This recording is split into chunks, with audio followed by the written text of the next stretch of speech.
Herbert Mujica Rojas, disculpa, Herbert Mujica Rojas, periodista de vieja data, de viejo cuño, de pronto de cuando la prensa tenía otro tinte, y ya conversaremos sobre ese tema. Ha trabajado, si bien tengo entendido, en La República, también ha trabajado con César Hildebrand, y bueno, en otros medios. En redes. Ahora en redes sociales me parece que tiene una plataforma llamada Señal de Alerta. Correcto, es correcto. Gracias por la invitación. Bueno, estamos aquí, te hemos invitado un poco por tu experiencia en el periodismo y porque tú siempre has sido un periodista crítico que ha hecho muchas denuncias importantes. Por ejemplo, con respecto a los temas de las empresas ligadas con el transporte aéreo. Tengo entendido que en el año 2009, creo, me parece, la empresa LAP te acusó por difamación. Sí, Lima Airport Partners, la concesionaria del aeropuerto La Jorge cámara Chávez. está ahí, si la puedes ver en la ventanita. ¿Cuál de todas? Esa, ya sí, vi. sí, ahí. Ok. Sí, Lima Airport Partners, a partir del 2007 me planteó el gerente general, el sindicato, los abogados, los gerentes, 6, 7 juicios por algo así como $1,500,000 porque denuncié la concesión tramposa del aeropuerto Jorge Chávez. Salí absuelto de todos los cargos porque, bueno, la justicia por lo menos en este caso falló a mi favor y falló a favor de Raúl Binder, de César Lévano, que estábamos en algunos casos conjuntos. Lo cierto es que ya van casi 20 años la concesión del aeropuerto y lo que yo denuncié, la segunda pista, hasta ahora no se construye, no se conoce exactamente cuál de las adendas, de las 9 que hay, favorece al Perú, porque todas han sido pedidas por el concesionario, o sea, Lima Airport Partners, y muchas de las cosas que dijimos entonces comprueban su veracidad, y nada de lo que dijeron ellos, y por lo que me enjuiciaron y por lo que me hicieron pasar por tribunales y divertirme mucho con fiscales y gente y secretarios y pisar esos terrenos que son muy difíciles, fue cierto. De manera que decir la verdad, como lo dije ayer en otro juicio, en el que me hacen migraciones esta vez, el que dice la verdad no delinque. De manera que una razón fundamental del periodismo, y lo felicito a ustedes porque me parece que esta es una radio a la que yo he venido antes, ¿no? Es importante decir la verdad. Mira, pero a nuestros oyentes, y especialmente la señora Roxana de Breña, que le mandamos un saludo, tiene mucha preocupación sobre la protección de nuestros cielos aéreos. Tú denunciaste también, y lo has vuelto a retomar en un artículo, me parece, en enero de este año, el tema de LATAM, del memorándum de entendimiento que se firmó en la época del gobierno de Alan García, ya al final de su gobierno, me parece, entre el gobierno del Perú y Chile, sobre el tema de la concesión de ciertos espacios aéreos que según tú afectarían, o el Perú estaría perdiendo más de $5.000 millones. Correcto. No es según lo que dice este modesto periodista, es según lo que dice la opinión fundada de un estudio de abogados que al denunciar que el Perú regala segmentos de quinta libertad, son 9, 12 libertades aéreas que se reconoce la aeronavegación civil mundial, en favor de LAN Chile. Entonces, cuando se firma, y se firma por Cornejo, del gobierno del señor Alan García, por eso yo le puse el memorándum García, ha ocasionado, sin reciprocidad, ha ocasionado ya pérdidas muy grandes. Esto lo denuncié nuevamente el año 2017 en un programa de 30 minutos aproximadamente con Milagros Leiva. Al día siguiente casi la botan a Milagros Leiva, no me dejaron entrar a la televisión nunca más. Supe que las gestiones de LAN Chile, después LATAM, pero para... Disculpa que te corte, Sí, pero con ¿qué hay con LATAM y el gobierno actual? ¿Cómo está la situación? ¿Has Sí. seguido investigando el tema? Sí, Un segundo, por favor. Sí, ¿contestan? Sí, sigue exactamente igual, no se ha hecho nada porque la Corte Suprema, en un fallo sorprendente, le dio la razón a LATAM y afirmó que este era un tema aerocomercial y que no era un tema de soberanía y que no era un tema que estaba en la Comisión de Relaciones Exteriores del Congreso, que el 2015 lo tenía almacenado y no lo sacaba adelante. Luego, en el nuevo gobierno, con el nuevo Congreso, el que ha fenecido disuelto felizmente, yo le dije a Luz Salgado, que era presidente de la Comisión, presidente del Congreso, le dije que esperaban para desempolvar este asunto, que es un asunto que tiene que ver con soberanía, con participación de la Cancillería del Perú y con participación de la sociedad civil, que tiene que ver que sus derechos no sean afectados. La situación sigue exactamente igual y nadie lo toma. O es de esperar que el próximo Congreso, con alguna gente lúcida, la que pueda llegar, diga algo sobre este asunto, que es un asunto bárbaro. Muchas gracias. Tenemos una llamada telefónica, por favor. Muy buenas tardes. Buenas tardes, caballero. ¿Cómo está? Adelante. Mira, quiero empezar, primero, con todo respeto al señor que lo está entrevistando, porque acabo de llegar a mi casa. Ponte el audífono, por favor, Herbert. Es la pregunta para ti. Aló, Sí, te escucha el periodista. Adelante. Ya, quiero con todo respeto dirigirme en primer lugar unas cuantas palabritas a los ciudadanos chilenos que están pues luchando hasta ahorita, ya no por la en sí, no en forma ¿cómo le puedo decir? Algo honesta, ya no por la constitución que está ofreciendo desde el gobierno chileno, sino que el pueblo chileno quiere que se vaya Piñera, porque Piñera es un corrupto, no solamente en Chile, sino que también acá en el Perú es un corrupto, socios de los corruptos de acá en el Perú, ¿no? Y te estaba escuchando también que estaba diciendo sobre el espacio aéreo. Piñera prácticamente no el Estado chino, el gobierno chileno, o sea, me refiero, el gobierno chileno viene a ser todos los chilenos. Entonces Piñera es el representante, al igual que acá en el Perú, que el gobierno acá es un representante de todos los peruanos, porque el gobierno es todo el pueblo peruano. Entonces, Lantan es de Piñera, ¿no? El otro, LAN Chile, también es de Piñera. Y todos estos mercados grandes que hay acá en el Perú también es de Piñera. Y muchas otras empresas, inclusive último, va a ser un mes y medio que lo ha invitado del mismo puerto de Hilo, que lo quiere dar a Piñera para que supuestamente haga un puerto moderno. Muchas gracias, muy buenas tardes, he escuchado su pregunta. Piñera se conoció por LAN acá en el Perú. A ver, el señor Piñera, sin ánimo de defender a quien está a punto de ser ajusticiado por la voluntad democrática de las marchas y las protestas del pueblo chileno, fue en algún momento miembro fundamental, accionista mayor de LAN Chile, que después se fusionó y se convirtió en LATAM, de manera que no son dos empresas, es una sola. Antes se llamaba LAN y hoy se llama LATAM. Lo curioso de todo esto es que tiene los mismos vicios, ¿no? Y los mismos pecados, y sigue infligiendo al Perú un daño económico porque no hay reciprocidad en ese tratado visto en un memorándum de entendimiento entre la Dirección Civil del Perú, ¿no? La DGAC, y su par chileno. ¿El comercio tiene algo que ver? Mira, yo no sé si el comercio tiene que ver, porque el comercio es una institución, llamémosla periodística, monopólica. Pero en alguna vez se mencionaba que era parte de tener acciones en... Bueno, evidentemente el señor Rodríguez Larraín Ajá. Es un hombre muy importante para LAN Chile o LATAM hoy en el Perú. Es un abogado que tiene que ver con ellos desde hace mucho rato y seguramente que tendrá que contar sus verdades. Porque mucho de lo que no se cuestiona es cuando hay una concentración de medios y los medios están involucrados en los negocios, o sea, definitivamente no se van a cuestionar ellos. Es evidente que patean en un solo sentido o con un sesgo muy marcado.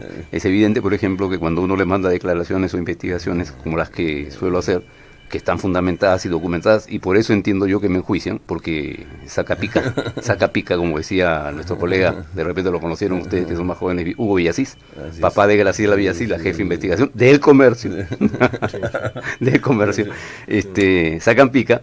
Entonces sí, es posible que eso tenga pues algún indicio, algún sesgo que permita no ver la verdad completa. Tenemos otra llamada telefónica, se cayó la llamada telefónica. Muy bien. A ver, yo quería, bueno, esto es un programa crítico, en general, neutral, no nos billetea a nadie, como le decimos. Qué bueno. Y queremos, pero tampoco no somos complacientes. A mí me intrigaba que un periodista como tú se haya convertido en un periodista freelance, digámoslo así, ¿no? Tú habiendo trabajado en algunos medios como La República o como Hildebrand. ¿Qué te llevó a eso? ¿Por qué no trabajas, porque hay medios críticos, ¿por qué no seguir trabajando con Hildebrand o medios como La República, por ejemplo? A ver. ¿Qué ha pasado ahí? A la gente le diría... Mencionaste a Lébano, ¿no? Diario 1 también. Claro. Sí, yo lo trabajé en Diario 1 y con Hildebrand fui colaborador desde Opinión, Liberación, que era un freelance y algunas veces tuvieron el gusto ellos y yo de recibir un pequeño pago, pero no era de la planilla. En donde sí trabajé en planilla fue pues en el Diario Expreso, en el Diario Extra, y en otros medios, ¿no? Y después tuve un programa en la radio. Pero lo que ocurre es lo siguiente, que yo no soy, como ustedes probablemente, periodista que amarre su opinión. La digo, la suelto. Porque yo pienso como González Prada que hay que romper el pacto infame y tácito de hablar a media voz. Entonces, supongo que si no me contratan, nunca he ido a pedir trabajo, es porque no me van a soportar y me van a votar en 20 minutos. Ser libre pensador implica que al final termines en alguna ocasión chocando con los directores, No, en alguna ocasión no, siempre. Hay una diferencia entre alguna y siempre. Tenemos una llamada telefónica. Adelante, por favor. Muy buenas tardes. Bien, gracias. ¿Aló? Aló, sí, aquí le escucha el periodista Herbert Mujica, por favor. Sí, saludos al señor Herbert Mujica, un señor de reconocimiento porque investiga y es un periodista con principios. Y que realmente lo que sucede de la humanidad desde que hicieron tremendo la infamia contra Jesús judío, pero que predicaba la igualdad, el amor, estando los judíos sometidos a los romanos, lo calumniaron y lo mataron. Hasta hoy en día sucede esto, sucede con Evo Morales, lo calumnian y luego él es el que se produce todo por intereses del imperio, por intereses de la gente de poder económico de cada país, como en el nuestro. Pero ¿quiénes son los que dan las leyes? Son los gobiernos corruptos, considerando la acción popular con Belaúnde. El AFRA, los futbolistas y todos los que hoy día van a competir. Y lamentablemente, mientras que no haya un sistema electoral diferente y no es elegido por el Consejo de la Magistratura corrupto, que les permite a competir. Y casi todos y los medios de comunicación ven a los grupos que son los que manejan los grupos de poder. Muchas gracias. Por eso es necesario una constituyente para terminar con la corrupción generalizada. Gracias. Gracias. Muchas gracias. Una nueva constitución. En el tema el tema de antes que entre la anterior llamada, en el tema del periodismo de investigación en el mundo moderno de las redes sociales, los fake news, ¿no? Estas noticias falsas, etcétera. Ya no sabemos a quién creer. Por ejemplo, en el tema de Evo han estado rodando ahí unos videos que detrás del avión de México entraban los carros blindados de Prosegur, o ha salido un diácono diciendo de que Evo Morales tiene una cuenta en el Banco del Vaticano y todo eso. La posverdad. O sea, ¿cuál es tu opinión de este tipo de manejo del fake news? Porque ha estado en el tema del poder mismo de Trump y todo, ¿no? Ojo, fake Sí. es una palabra inglesa que en castellano significa fraude. Fraude, mentira. Y news, noticia. News, noticia, ¿no? Entonces, yo creo que hay que saber distinguir, merced a una cultura de lectura, una cultura de simple opinión y simple advertencia de los hechos y los sucesos, entre lo que es una noticia y lo que es un fraude, una mentira. Decir, por ejemplo, que algunos exparlamentarios son dignos es una mentira, eso es una barbaridad, nadie les cree. Y cuando van a decir que ellos actúan por principio, tampoco. Entonces, quizás el escrutinio de todas estas circunstancias nos lleve a distinguir entre mentira y verdad. Pero ciertamente los medios de comunicación muchas veces distorsionan, mienten y lo hacen con tanta frecuencia que instalan verdades, posverdades, que no lo son, y la gente los adopta en un país donde la gente lee titulares en los periódicos, en las esquinas, y no lee la noticia, y a veces la noticia tiene un titular, y eso lo hemos visto muy frecuentemente, un titular que dice todo lo contrario de lo que dice la información. Claro, también depende de la calidad de los periodistas, también depende de cómo se enfoca el asunto, ¿no? Yo pienso que la mejor forma de hacer periodismo es informando. Alguna vez César Hildebrand, en uno de sus coloquios de enseñanzas, decía, si yo no puedo demostrar lo que digo, no lo publico. Y es la mejor fórmula, estar sano, aunque también lo enjuician a él y también lo han votado un montón de veces. Sí. Hay otra llamada telefónica. Adelante, muy buenas tardes. Aló, buenas tardes. Listo. Parece que se acordó. Bueno, ¿Aló? Aló, ahí está la llamada. Ya, Aló. buenas tardes. Sí, buenas tardes. lo escucha el periodista Herbert Mujica, adelante. Sí, buenas tardes, señor periodista. Se le extrañaba bastante de los tiempos en que se escuchó esto del LAP. y ahora quería añadir algo más a su conocimiento, a lo mejor ya lo conocía. Esto el fallo de la Haya, mucha gente no lo sabe, lo toma como una gran victoria o algo así, pero en realidad ha sido una forma astuta de meternos de contrabando a la Convención del Mar de las Naciones Unidas, o sea, el tratado que se ha firmado supuestamente de demarcación para que ya no estemos peleando con Chile, con eso de la bisectriz, de lo que pasaba con esa parte del mar, ha resultado ser más bien una victoria pírrica, más bien una cosa que nos ha comprometido a meternos a la Convención del Mar. Está clarísimo, cuando dijo ahí el relator, ahí en la Haya, dijo claramente que todo lo que se ve acá del Pacto de la Haya va a estar de acuerdo a lo que dice la Convención de las Naciones Unidas sobre el derecho del mar. En otras palabras, el Perú ya ha firmado ya la Convención del Mar, o mejor dicho, ha aceptado, ahora falta la firma nomás, en otras palabras estamos a mitad de camino. Sí. ¿Qué opina sobre esto? Y para retirarme quería indicarle que aquí en el Perú justamente se está aplicando esto de las noticias tipo fake news. Están aquí haciendo verdaderas campañas psicosociales. Una de las que me repugna por ser varón es estas campañas que están haciéndose incesantemente a través de los medios de comunicación y los telenoticieros, en el sentido de pintar al varón como un depredador sexual, como un violador, como una persona monstruosa, y a pintar a la mujer como una víctima. Esto lo pueden ver cualquier persona en los noticieros cuando ven las noticias de violaciones, abusos sexuales, etcétera, etcétera. Esto para mí es algo fabricado inclusive desde el extranjero, no corresponde a la realidad. Aquí lo que pasa es que hay más bien una anomia social que no se elimina, que genera estas cosas. Muchas gracias. Muchas gracias. Habría que decir, para que entienda el resto de... un segundito. Habría que decir, para que entienda el resto del público, que por qué no participar en la Convención del Mar, o sí participar, es una diferencia de unas cuantas millas, ¿no?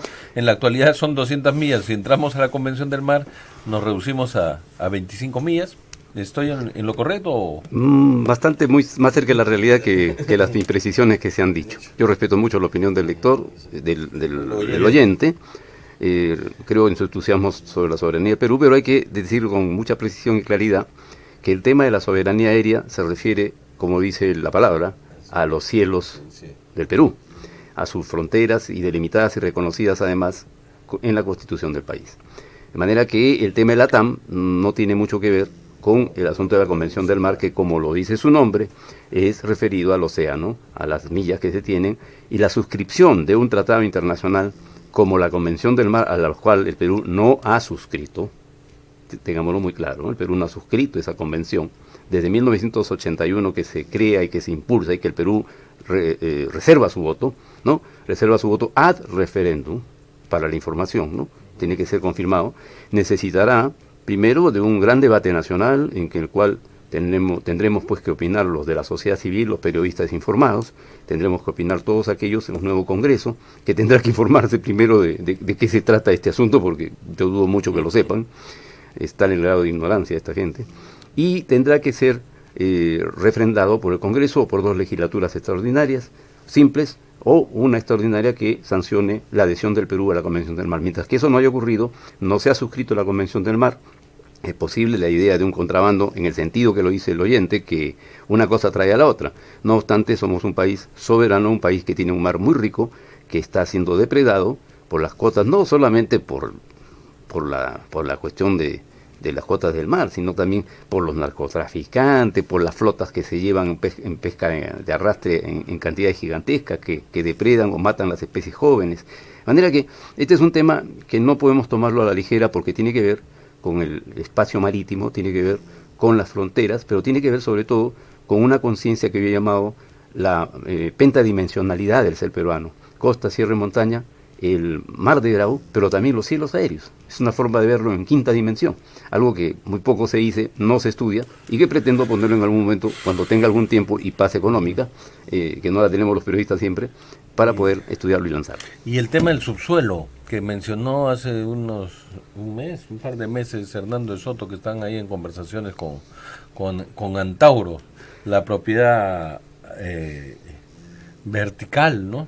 Sí. Pero no hacia arriba, sino hacia abajo. Sí, son grandes temas que yo aspiro, bueno, yo en lo personal aspiro a contribuir al debate, investigando, trayendo temas, pero sobre todo poniendo al alcance del habitante común que tiene que comprender que el Perú no es solamente la tierra donde nace, sino es la tierra donde va a crecer, va a desarrollar, va a tener familia, y que tiene la necesidad obligatoria y la fundamental correspondencia de hacer algo por el Perú. Si uno vive, nace, crece, muere, pero no hace nada por el Perú, qué pérdida de tiempo. Qué pérdida de tiempo con congresistas que lo único que se han dedicado es a hacer lobbies, a hacer facturas falsas, a comer pollo con plata del Congreso, a viajar de la manera más desvergonzada. Por eso es que cuando la disolución, la gente aplaude la disolución. Si no, no sería así. Una llamada telefónica, buenas tardes. ¿Aló? Buenas tardes. Buenas tardes, ¿cómo está? Acá lo escucha el periodista Herbert Mujica. Adelante. Gracias. Sí, y antes que nada, felicitaciones por el programa, gracias por los saludos al señor Miranda y felicitaciones también porque... El señor Aldo. El señor Meretrigo nos dio también una clase magistral muy bien informada y sobre todo se nota esa preocupación de todos los peruanos, ¿no? Y de él por hacernos llegar la información exacta. Y felicitaciones también en la presencia del periodista Herbert Mujica Rojas. Se respeta mucho en el Perú el periodismo de investigación, porque ahora en los medios de comunicación peruanos hay cada pseudo periodista que la verdad deja mucho que desear. Entonces valoramos a un peruano a carta cabal que se dedique a investigar y nos informe, y no lo contrario. Y pasando al tema que nos ampliaba de la TAN, quisiera preguntarle si hay una relación en la construcción de los aeropuertos y si esto da pie también para la revisión de los tratados de libre comercio. Y también quería comentar en cuanto a la pesca peruana, que hay una empresa Exalmar, que es del hijo del presidente Piñera Echenique, que su hijo se llama Gabriel Piñera Morel, y bueno, esta empresa es chilena, ¿no? Y está también llevándose todo el producto que pertenece a todos los peruanos, y sabemos, según las últimas estadísticas, en el Perú hay más de 3 millones de peruanos que no se alimentan bien, aparte de la desnutrición, aparte de los niños, ¿no? Que les falta mucha atención en cuanto a salud, y esto es muy lamentable, y quisiera escuchar las declaraciones del periodista Mujica. Muchas gracias. Muchas gracias por su participación. Herbert. Muchas gracias, muy amable por sus elogiosas palabras de la oyente, ¿no? Nosotros los periodistas nos debemos a la información, y cuanto tenga de verdad, que es lo principal y lo fundamental, eso tiene que ser expuesto. Y las alemas y los elogios vienen y hay que agradecerlas y tomarlas humildemente. Así lo quiero hacer. Bueno, lo que hay que decir es que la legislación, la investigación y el escrutinio de las empresas sin nacionalidad, las que fueren y están obrando dentro del cielo dentro del mar peruano, tiene que ser un asunto que por ley, por investigación y por el apego a las determinaciones del Estado peruano, tienen que ser revisadas. No se trata de que apellide tal o apellide cual, si es chileno, es yugoslavo, es argentino, no lo sé. Lo que sí es cierto es que aquí en el Perú rige o debe regir las determinaciones de la ley peruana. El problema está en que muchas veces las leyes que se han hecho son permisivas, son hechas con nombre propio, y entonces en lugar de mejorar el orden y mejorar el tipo de pesca, lo malogran, porque favorecen a unos y desfavorecen a otros. Yo creo que un nuevo Congreso, los periodistas tienen el deber y el derecho de investigar y decir la verdad, y decir si en realidad es un tema de pescado o es un tema de narcotráfico, o es un tema donde hay fortunas que nadie puede explicar, pero para eso hay que meterse, y hay que romper el pacto infame y tácito de hablar a media voz. Bueno, Herbert, Jorge inició esta aventura comunicativa hace alrededor de 2 meses, ¿será? Sí, ya vamos más o menos, mes. Vamos para el tercer mes, y como verás, nuestros oyentes son personas informadas, son personas críticas, son personas que tienen mucha indignación, y que para las cuales, como habrás visto, tú eres conocido como un periodista de investigación, un periodista que no se casa con nadie. Y ahora vamos a pasar a un tema un poco incómodo, porque la gente se podría decepcionar en cuanto a el hecho de que hoy en día tú tienes una participación activa en el Partido Aprista Peruano. Tengo entendido que incluso formas parte de un comité metropolitano que se eligió en un distrito y que creo que no tiene la venia del escenario oficial. ¿Por qué iniciar esta aventura en este momento, retomar esa relación activa en un escenario en el que el partido aprista pues está por los suelos, digamos así, y se asocia a la figura del fujimorismo? A ver, primero, si el partido aprista, perdón, el alanismo, que no es el partido aprista, hay una diferencia sustancial, enorme, gigantesca. El alanismo es toda la bellaquería que hemos visto y toda la barbaridad que están llevando a lo que queda del partido de Alfonso Ugarte. Y la prima es otra cosa. Se asocia, y yo lo asocio, anoche hemos estado en una reunión en el partido, en unas clases de historia del partido, historia de la para Carlos Jesús Guzmán Gallardo, se asocia a lo más estupendo, la forja ideológica, doctrinaria, y el apego a una moral inviolable, que fue la de Ayala Torre, con sus errores, porque los tuvo como hombre y como político, probablemente haya que criticarle, pero allá se fue sin casa propia, vivió, hizo presidentes, hizo diputados, hizo senadores, hizo alcaldes, y nadie tiene nada que reclamarle, no fue un narcotraficante, y se fue en olor de multitud como mueren los héroes populares, a los que se despide en el calor de las multitudes, como un capitán precisamente de esas multitudes. No es el caso de otros, y no es el caso de los que se meten balazos por mano propia, porque querían huir de lo que se les venía, de las esposas, de las marrocas y de la barbaridad de tener que dar cuenta de la comisión de tantos delitos que hundieron precisamente la imagen de un partido que era conocido como un partido de gente honrada. Hace 30 años que no lo es.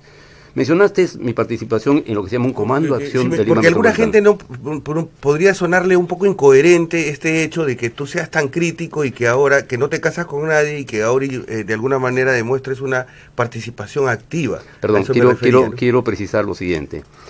Vengo criticando por escrito y públicamente al señor, y digo señor por cortesía de ustedes, Alan García Pérez, diciéndole cosas muy ciertas que nunca me refutó. No es de ahora. Hace más de 20 y tantos años que lo vengo haciendo. Públicamente, cuando tuve un programa, Señal de Alerta, en Radio Moderna, lo dije, lo hice, lo repetí, y me mandaron amenazas. Y me reí en el aire de sus amenazas. De manera que no es una participación hoy en día que tenga que ver con un asunto vocacional, coyuntural, reciente. El Comando de Acción de Lima Metropolitana lo integran 3 otras personas, que son Isabel Peña, Arturo Ojeda y Carlos Arias, y el que les habla. Fuimos elegidos en una asamblea hace casi 2 años, metropolitana con 80 bases, y se nos encomendó hacer los esfuerzos por un congreso legítimo, por una reorganización del APRA, y de alguna manera ese propósito no ha sido alcanzado porque lo que hemos visto hace menos de mes y medio en Alfonso Ugarte es un congreso de mentirosos, tramposos, de gente que engaña y gente que ha burlado y violado la voluntad popular de una fe que no puede quemarse en la puerta del horno, como decía Vallejo, pero que sí está por los suelos. Se estima que incluso no alcance ni siquiera el 1%. El pueblo es más sabio que todos los sabios y probablemente no les otorgará, porque no lo merecen, por haber hecho lo que hicieron y haber violentado la memoria de tanta gente que murió en nombre de esos principios. Entonces no creo que haya diferencia en absoluta. Siempre fuimos una línea crítica. Sí, muchas gracias, Herbert. Lamentablemente ya nos hemos excedido largamente el tiempo. Tu despedida, por favor. Muchas gracias, y cuando ustedes tengan a bien escuchar una voz crítica, cordial pero crítica, bueno, las pocas cosas que sé, las diré. Están las puertas abiertas para todas las veces que venga. Estamos en líneas, en organizaciones diferentes. De repente yo voy a postular esta vez al Congreso con Antauro, número 15. Pero sin embargo creo que estamos en la misma línea de lucha, ¿no? La misma línea de lucha que es por la esencia del Perú y por la política limpia, que no tiene por qué ser sucia. Esa es la gran línea del Perú y de todos los peruanos. Muchas gracias. Encantado. Muchas gracias. Hasta el día de mañana.